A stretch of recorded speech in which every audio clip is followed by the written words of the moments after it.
For more, let me go to Aykan Erdemir. He's a former member of the Turkish parliament, now a senior fellow at the Foundation for the Defense of Democracies.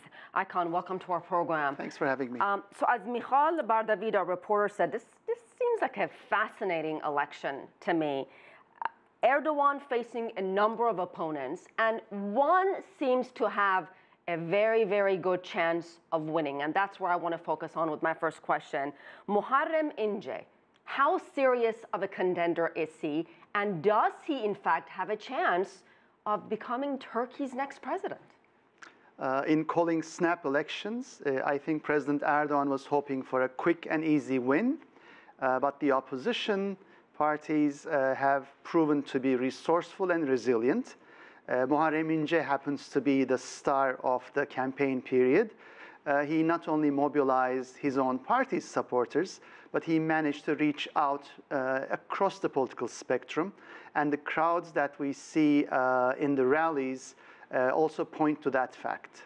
In fact, when he was campaigning, he accused Erdogan of creating a society of fear, and he promised greater democracy, rule of law, a stable economy, and greater freedoms.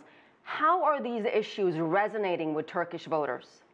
I think there are two key issues that resonate with all Turkish voters. One is the economy, and the second one being the state of emergency. And basically, it's about the justice system, it's about rights and freedoms. And I think Muharrem İnce is not only a charismatic leader, but at the same time, he's sending the right messages that touches people's everyday life issues. And I think that is part of his secret. That is part of the chemistry he has with the masses. So what is Erdogan's secret exactly? Does he still have mass appeal? Clearly, he has a big following still. Yes, indeed. Erdogan has been a mastermind of shaping public opinion. He has a large and loyal followership. Who are they?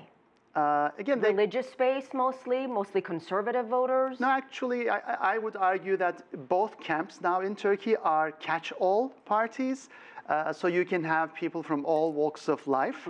But what makes Erdogan's task a bit easier is, at this point, he controls 90% of the media in Turkey.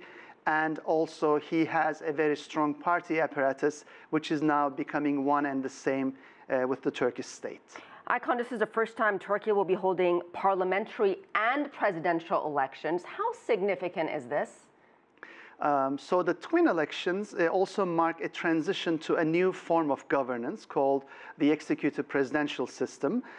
So in Turkey, beyond the elections, there will no longer be a prime minister, there will no longer be the Council of Ministers in the old sense. There will be just a president, an all-powerful president, who will not only have executive powers, but also sweeping legislative and judicial powers. So the new president will have basically a lot of say in Turkey's future. And if Erdogan does win re-election, he will have a lot of powers under his hands. He already has enormous powers, unprecedented powers, but beyond June 24th, he could be literally the strongest man ever in Turkish history. We'll leave it there. Aykan Erdemir, thank you so much. Thanks for having me.